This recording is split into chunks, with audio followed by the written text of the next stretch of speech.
大家好，我是电脑王阿达。影片开始前请动动你的金手指，为了这部影片按个赞，这对我相当重要。那这2年智慧型手机最热门的一个形态，应该就是折叠了。连苹果也谣传想要推折叠机，已经想很久啦。虽然说市面上的小折叠机选择不少，但目前大折叠机的主要玩家，除了三星以外，几乎都是中国品牌。而且除了 OPPO 以外其他的厂牌都没有推国际版。像我自己曾经用过 Miss Flow Vivo 还有 OPPO 大折叠机的这个市场，虽然看起来像是百花齐放，但市场能够选择的机型其实没有几个。从去年开始Google 终于推出了折叠机形态的机型 Google Pixel Fold， 当时并没有贩售。今年该系列在台湾也第一时间开卖，这次直接改成 Google Pixel 9 Pro Fold， 算是整个 Pixel 9家族系列成员之一。那我们也拿到这个手机来为大家做一个简单的开箱测试。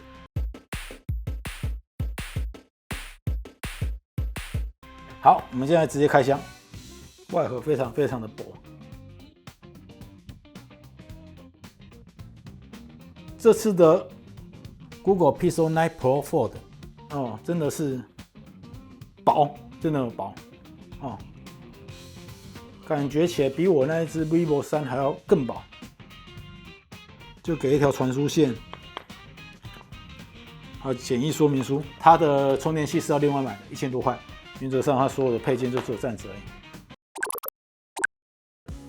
好，大家看一下，这2只都是 Google Pixel 9 Pro Fold。你比较喜欢哪个颜色呢？Google Pixel 9 Pro Fold 它拥有目前市售机最大的一个内屏。不过呢，它的内屏虽大，整体重量我是觉得并不算太重，重量是257公克，跟坊间的一般直板旗舰机相比就重一点点而已。它的内屏使用一个8寸的 Super HFR LTPO 的 OLED 萤幕，解析度为2076×2152，支援1到120赫兹的动态更新，最高亮度支援到2700 nit。在它的内萤幕右上角配置了一颗1000万画素的 Dual PD 镜头，在它萤幕4个角落它都是一个圆润的一个圆倒角，所以在拿取使用的时候就不会感觉有点割手。机身厚度则是另外一个让人印象深刻的一个点。它展开的时候最薄的地方只有 5.1 厘米，它的边框采用航太级高强度的铝合金打造，厚度也是目前市售机中展开最薄的。就算是跟Fold 4、Fold 5或者是最新的 Fold 6相比，都还是要更薄一些。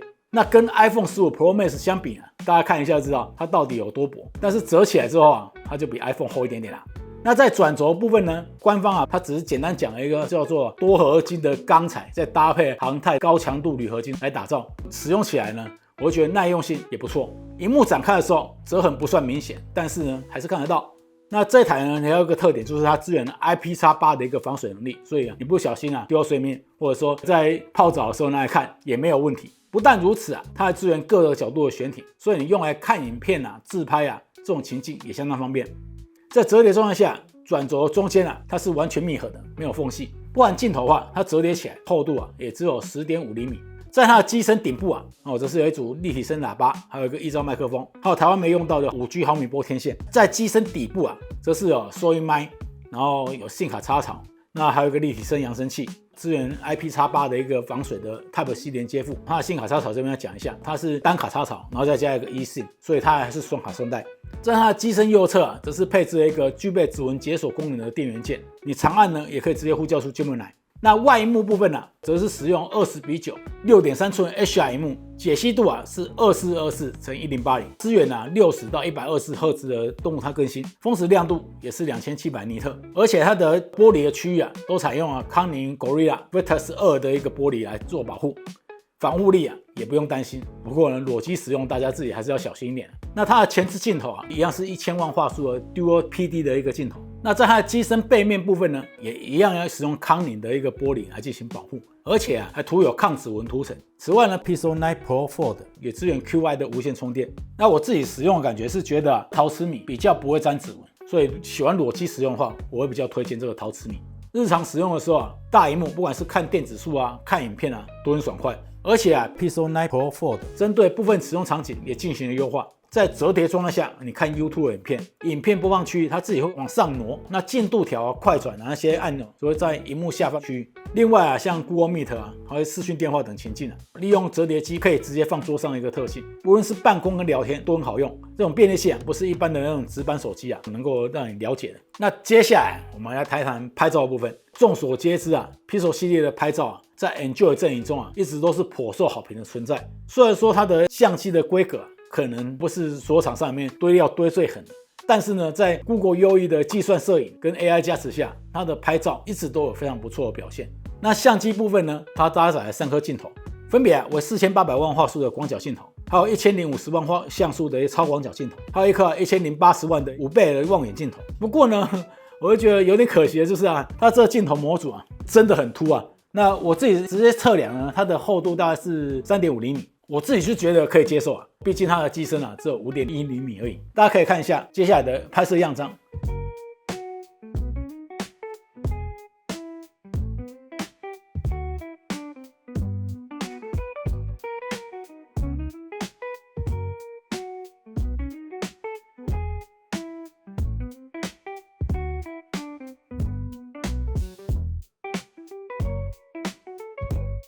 此外啊，它的录影的防手震能力也非常不错，拿来拍 Vlog 也很好，大家可以看一下跟 iPhone 15 Pro Max 的一个比较。那由于啊，它有自由悬停的一个优势啊 ，Pixel 9 Pro Fold 可以在半开的状态下使用一个叫天文摄影的功能，最长啊可以设定4分钟的一个摄影，只要你拍摄的地方啊没有光害的话，甚至可以拍到银河。那由于 Pixel 9 Pro Fold 内外屏的设计啊，在拍照时啊加入了很多的巧思。譬如说啊，以前我们在给女朋友拍照的时候，可能经常会被说你怎么拍的，怎么拍这么丑啊？这个时候啊，你只要使用啊全屏显示，然后都会在这小萤幕啊显示我们当前的一个画面，就可以让被摄者知道目前他的一个姿态、取景的角度，拍出来的照片可以大幅减少被骂的几率。另外呢，小孩每次拍照就要看镜头，他不看，这个时候啊，你可以使用啊新加入一个叫看过来的功能，它在外屏上显示一些可爱的动画，吸引小朋友看向镜头。那接下来我们谈谈 AI 已经是目前很多智慧型手机主打功能了。那 Google 自己身为Enjoy 系统的开发者，也是目前地表最强的 AI 业者之一啊。在 Google Pixel 9系列的 AI 功能，可以说是拿出了浑身的解数啊，搭配了最新的 Gemini， 它提供了许多新颖的应用。现在只要购买 Google Pixel 9 Pro Fold， 就会免费使用 Google One 进阶版，还有 Gemini Advanced 1年。目前Google Pixel 9 Pro Fold 它搭载的是 Enjoy 14的作业系统，那近期会更新到 Enjoy 15。那以目前大折叠机的一个生态来说，我是觉得目前越来越完整了。从一开始刚出来的时候是第三方厂商自己干，那现在 Google 自己的原生应用，还有一些生态也越做越完整。譬如说很好用的萤幕分割，你可以一面浏览网页，然后一面看影片，甚至也有部分游戏可以支援分割检视模式，你一边在看影片，然后一边在玩电动。那目前支援的游戏有这些，在 Google 翻译方面也有新应用，你可以直接用内外萤幕去做对话即时翻译，相当好用。好，接下来我们谈谈 Gemini， 全新的 AI 助理 Gemini， 相信最近已经很多人有用过了，它已经取代之前使用已久的 Google 助理，提供了更多更强的一个各项应用。那以前的 Google 助理它只能单纯的帮你搜寻像网络上的一些相关资讯。Gemini 呢，则是可以依照使用者的需求来做一个详细的解答。譬如说你可以叫它帮你规划行程，甚至呢还会有各景点的照片，还有相关资讯。另外现在也可以叫 Gemini 帮你创作图片。目前限制是只能用英文指令，或者是说你去博物馆还是去看古迹的时候，看到不了解的东西，还是有兴趣的东西，你也可以直接拍照，然后叫 Gemini 帮你辨识，然后再叫它帮你做详细的说明。目前我自己实测起来也是相当的称职的。还有一点是我非常喜欢的，就是这次的 Pixel 9系列，它在录音功能里面加入了中文文字转录的功能。以前也有文字转录但是那个时候只能辨识英文，它可以同时记录文字跟录音档。我自己测试大概准确度有90%左右，我是觉得应该有更好的一个空间也期待 Google 加油一点。另外呢 Pixel 9它也有非常厉害的 AI 图像功能，譬如说像魔术修图，你把你想要换的东西框起来然后再点选 AI 编辑，目前它也一样只支援英文的一个指令。那其他呢，譬如说拍照的时候这个图拍得太紧了，你也可以使用自动构图修正，生成更多的一个背景画面。我自己实测是蛮自然的，而且它一次会生成好几张让你去选。还有一个新功能这次我觉得非常不错，那叫做一起拍。那一起拍功能就可以让所有人都可以一起入镜，它在拍照的时候，中途可以换手，然后进行继续拍摄，这样就可以让所有的人全部都入镜。而且用这个功能呢，还能创造出像影分身这个照片相当的有趣。最后，我们来谈谈它的效能表现。Google Pixel 9系列，它搭载Google 最新的 Tensor G4 的处理器，那有16GB RAM、256跟512GB ROM 的一个选择。G4 呢，主打的是AI 的处理能力，还有一个资料的安全性，它并不是以效能为主要诉求，所以大家也不要说要求它要几百万分以 Geekbench 的单人成绩来测试，它的成绩是1876分，多核人是3676分 ，PCMark 3.0 的成绩是13000分左右。这我自己看是比我们自己测的 Pixel 9 Pro SL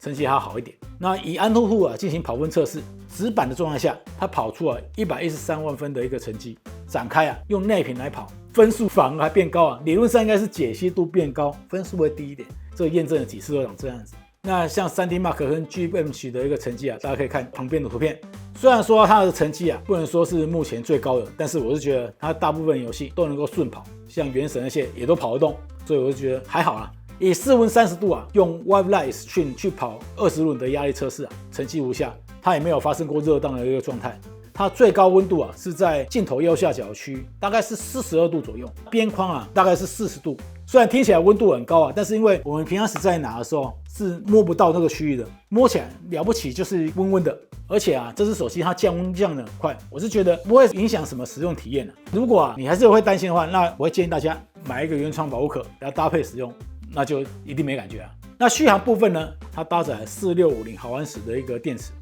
以 PCMark 进行续航测试使用外屏有100%到20%，用了15.1个小时，预估大概有17小时左右的一个续航。那如果我们用内萤幕进行续航测试，它总共使用了14小时35分，两个的萤幕差距其实没有想象中那么大，一整天的使用应该不是什么问题。最后我们简单讲一下结论 ，Google Pixel 9 Pro Fold 是一款表现超乎期待。